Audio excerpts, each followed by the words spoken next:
ಕೊಟ್ಟೇ ಇಲ್ಲ. 5,000 ಕೋಟಿ ಹಂಗೆ ಪೆಂಡಿಂಗ್ ಇಟ್ಟಿದ್ದೀರಾ. ಪೆನ್ಷನ್ನು ಕೊಡೋಕ್ಕಾಗದೆ 3 ತಿಂಗಳಿಂದ ಪೆನ್ಷನ್ ಸಿಕ್ಕಿಲ್ಲ ಯಾರಿಗೂ ಬಡವರಿಗೆ. ಆದರೆ ಇದನ್ನೇ ಕೊಡೋಕ್ಕೆ ಯೋಗ್ಯತೆ ಇಲ್ಲ ಅಂದರೆ ಇನ್ನು ಬರೋಕ್ಕೆ ಎಲ್ಲಿಂದ ದುಡ್ಡಿದೆ ನಿಮ್ಮ ಹತ್ರ ಕೊಡೋಕ್ಕೆ? ಅಂದರೆ ಸರ್ಕಾರ ಪಾಪರ್ ಆಗಿದೆ. ಅದಕ್ಕೋಸ್ಕರ ಬರ ಘೋಷಣೆ ಮಾಡೋದ್ರಲ್ಲಿ ಹಿಂದೆ ಮುಂದೆ ತುಳಿತಾ ಇದ್ದಾರೆ ಅಷ್ಟೇ. ಇವ್ರ ಹತ್ರ ಹಣ ಇದ್ದಿದ್ರೆ ಇಷ್ಟೊಂದು ಸರ್ಕಾರ ಘೋಷಣೆ ಮಾಡಬೇಕಾಯ್ತು. ಯಾವ ಮುಖ ಇಟ್ಕೊಂಡು ಕೇಂದ್ರಕ್ಕೆ ಹೋಗಿ ಇಲ್ಲಿ ನಿಯೋಗ ಕಳಿಸಿ ಅಂತ ಹೇಳ್ತಿರಲ್ಲ. ನೀವೇ ರಾಜ್ಯದವರು. ಒಂದು ನಿಯೋಗ ಎಲ್ಲನ ಹೋಗಿದ್ದೀರಿ? ಯಾವ ಜಿಲ್ಲೆಗೆ ಹೋಗಿದ್ದೀರಪ್ಪ? ಮುಖ್ಯಮಂತ್ರಿ ಒಂದು ಜಿಲ್ಲೆ ಬಿಟ್ಟರೆ ಇನ್ಯಾವ ಜಿಲ್ಲೆಗೆ ಮುಖ್ಯಮಂತ್ರಿ ಭೇಟಿ ಮಾಡಿದ್ದಾರೆ? ಒಂದು 3 ದಿನ 4 ದಿನ ಮುಖ್ಯಮಂತ್ರಿ ಎಲ್ಲ ಜಿಲ್ಲೆಗಳಿಗೆ ಹೋಗಿ ಭೇಟಿ ಮಾಡಬೇಕಾಯ್ತಲ್ಲ. ನೀವೇ ಭೇಟಿ ಮಾಡೋಕ್ಕಾಗಲ್ಲ, ಕೇಂದ್ರದವ್ರು ಬಂದು ಭೇಟಿ ಮಾಡಬೇಕಂತ. ಹಾಸ್ಯಾಸ್ಪದ ಇದು.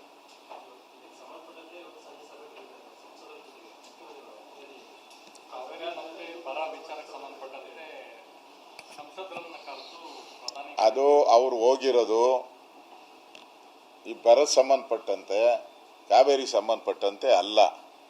ಅವ್ರ ಪಾರ್ಟಿ ಕ್ಯಾಬಿನೆಟ್ ರಚನೆ ಮಾಡೋಕ್ಕೆ ಹೋಗಿದ್ದಾರೆ ಅಲ್ಲಿ. ಅದರಲ್ಲಿ ಇದು ಒಂದು ಸೇರಿಸ್ಕೊಂಬಿಡೋಣ. ಬರೀ ಕಾಂಗ್ರೆಸ್ ಪಾರ್ಟಿ ರೀಶಫಲ್ಗೋಸ್ಕರ ಬಂದಿದೆ ಅಂದರೆ ಕ್ಯಾಬಿನೆಟ್ ರಚನೆಗೋಸ್ಕರ ಬಂದಿದ್ದೀನಿ ಅನ್ನೋ ಮೆಸೇಜು ಹೋದರೆ ಜನ ನಮ್ಮನ್ನು ಬೈತಾರೆ. ಅದಕ್ಕೆ ಇದನ್ನು ಸೇರಿಸ್ಕೊಳ್ಳೋಣ ಅಂತ ಸೇರಿಸ್ಕೊಂಡಿದ್ದಾರಲ್ಲ. ಈ ಉದ್ದೇಶ ಇಟ್ಕೊಂಡು ಅವರು ಗ್ಯಾರಂಟಿ ಹೋಗಿಲ್ಲ ಮುಖ್ಯಮಂತ್ರಿ. ಹಂಗಿದ್ದಿದ್ರೆ ಇದಕ್ಕೋಸ್ಕರ ಸಮಯ ಕೊಟ್ಟು ಹೋಗ್ಬೇಕಾಯ್ತು. ಅದು ಬಿಟ್ಟು ಅವರು ಮಂತ್ರಿಮಂಡಲ ರಚನೆ ಮಾಡೋಕ್ಕೆ ಹೋಗಿದ್ದಾರೆ. ಅದರಲ್ಲಿ ಇದನ್ನು ಒಂದು ಸಭೆ ಮಾಡಿಬಿಟ್ಟು ಟ್ಯಾಪೆ ಹಾಕೋಣ ಅಂತ ಹೋಗಿದ್ದಾರೆ. ಇದು ಕಾಟಾಚಾರದ ಮೀಟಿಂಗ್. ಇದು ಕಾಟಾಚಾರಕ್ಕೆ ಕರೆದಿರುವಂಥ ಮೀಟಿಂಗ್ ಅಷ್ಟೇ.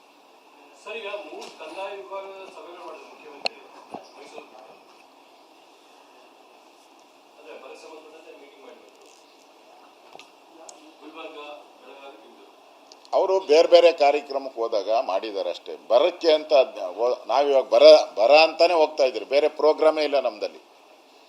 ಯಾವ ಮದುವೆನೂ ಇಲ್ಲ, ಯಾವ BJP ಸಮಾವೇಶ ಏನೂ ಇಲ್ಲ. ಬರ ಅಂತಾನೆ ಹೋಗ್ತಾ ಇದ್ದೀರಿ. ಎಲ್ಲ ಜಿಲ್ಲೆಗೂ ಹೋಗ್ತಾ ಇದ್ದೀರಿ.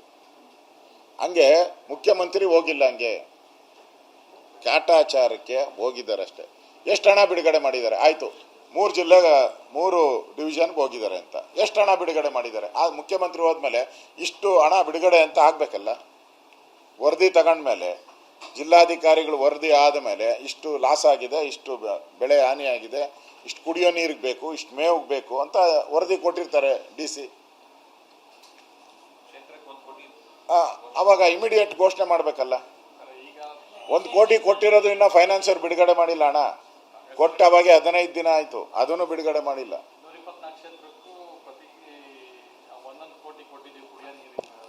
ಹಣ ಬಿಡುಗಡೆ ಆಗಿಲ್ಲ, ಸ್ಟೇಟ್ಮೆಂಟ್ ಅಷ್ಟೇ. ಈಗ ನೀವು ಅಲ್ಲಿ ಹೋಗಿ ಜಿಲ್ಲಾಧಿಕಾರಿಗಳು ಸಭೆ ಮಾಡ್ತೀರಿ. ಅವ್ರು 1 ಕೋಟಿ ಕೇಳಿದಾರಾ? ಕೇಳಬೇಕಲ್ಲ, ಹೇಳ್ಬೇಕು ನೀವು. ಅವ್ರು 1 ಕೋಟಿ ಕೇಳಿದ್ರ, 50 ಲಕ್ಷ ಕೇಳಿದ್ರ, ಇಲ್ಲ 100 ಕೋಟಿ ಕೇಳಿದಾರಲ್ಲ, ಹೇಳಿ. ಅವ್ರು 100 ಕೋಟಿ ಕೇಳಿದರೆ ನೀವು 1 ಕೋಟಿ ಬಿಡುಗಡೆ ಮಾಡಿದ್ರೆ ಯಾವ CM ಅಂತಾರೆ ನಿಮ್ಮನ್ನ? ಪರಿಹಾರಕ್ಕೆ ಜಿಲ್ಲಾಧಿಕಾರಿಗಳು ಇಷ್ಟು ಹಣ ಕೇಳಿದ್ದಾರೆ, ನಾನು ಇಷ್ಟು ಹಣ ಬಿಡುಗಡೆ ಮಾಡಿದ್ದೀನಿ, ಅದನ್ನ ಹೇಳಿ, ಪಬ್ಲಿಕ್ ಗೊತ್ತಾಗ್ತೈತೆ. ನೀವು 1 ಕೋಟಿ ಬಿಡುಗಡೆ ಮಾಡಿದ್ರೆ ಎಲ್ಲಿ 10 ಬೋರ್ವೆಲ್ ಬರಲ್ಲ. ಒಂದು ತಾಲೂಕಲ್ಲಿ 10 ಹಳ್ಳಿ ಬರ್ತದೆ. 10 ಹಳ್ಳಿ, ನಾವು 200-300 ಹಳ್ಳಿ ಇರ್ತದೆ ಒಂದೊಂದು ತಾಲೂಕಲ್ಲಿ. ಒಂದೊಂದು ಹಳ್ಳಿಗೆ ಒಂದೊಂದು ಬೋರ್ವೆಲ್ ಅಂದ್ರೂ ಕೂಡ ಎಷ್ಟು ದುಡ್ಡು ಬೇಕು ನಿಮಗೆ? ಕೆಟ್ಟೋಗಿರೋ ಬೋರ್ವೆಲ್ ರಿಪೇರಿ ಮಾಡೋಕ್ಕೂ ಆಗಲ್ಲ 1 ಕೋಟಿಯಲ್ಲಿ. ಆ ತಾಲೂಕಲ್ಲಿ ಕೆಟ್ಟೋಗಿರೋ ಬೋರ್ವೆಲ್ನ ರಿಪೇರಿ ಮಾಡೋಕ್ಕೂ ಆಗಲ್ಲ ಹಣ. ಇದು ಇನ್ನು ಹೊಸ ಬೋರ್ವೆಲ್ಗಳು ಕೊರೆಯೋ ಪ್ರಶ್ನೆನೇ ಇಲ್ಲ. ಇದು ಮಾತತ್ರ ಕೇಂದ್ರ ಸರ್ಕಾರ ಅಂತ. ಕೇಂದ್ರ ಸರ್ಕಾರ ಇಲ್ಲಿ ಪರಿಶೀಲನೆಗೆ ಬರೋಕ್ಕೆ ಮುಂಚೆ ನೀವು ಬರ ಅಂತ ಘೋಷಣೆ ಮಾಡಿ ರಿಪೋರ್ಟ್ ತಯಾರು ಮಾಡಬೇಕು. ಹಿಂದೆ ನಾನು ಮಿನಿಸ್ಟರ್ ಇದ್ದಾಗ ರಿಪೋರ್ಟ್ ತಯಾರು ಮಾಡ್ತಾ ಇದ್ರಿ. ರಿಪೋರ್ಟ್ ಮಾಡಿ, ಬುಕ್ಲೆಟ್ ಮಾಡಿ, ಅದನ್ನು ಕೇಂದ್ರಕ್ಕೆ ಹೋಗಿ ಕೇಂದ್ರದ ಹೋಮ್ ಡಿಪಾರ್ಟ್ಮೆಂಟ್ಗೆ ಸಬ್ಮಿಟ್ ಮಾಡಬೇಕಾಯ್ತು. ಅದನ್ನು ಪರಿಶೀಲನೆ ಮಾಡಿದ್ಮೇಲೆ ಅವ್ರು ಬರ್ತಾರೆ ಇಲ್ಲಿಗೆ. ಅದು ಪದ್ಧತಿ. ಓಕೆ.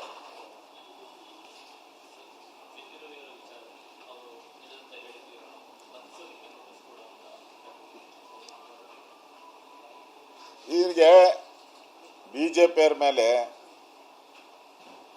ಇಲ್ಲ ಸಲ್ಲದ ಕೇಸ್ಗಳನ್ನು ಹಾಕಿ ಚುನಾವಣೆ ಹತ್ರ ಬರ್ತಾ ಇದೆ. MLA ಚುನಾವಣೆ ಬರೋಕ್ಕೆ ಮುಂಚೆ ಬಿ ಜೆ ಪಿಯವ್ರನ್ನೆಲ್ಲ ಜೈಲಿಗೆ ಹಾಕಬೇಕು ಅನ್ನೋ ಹುನ್ನಾರ ಅಷ್ಟೇ ಇದು.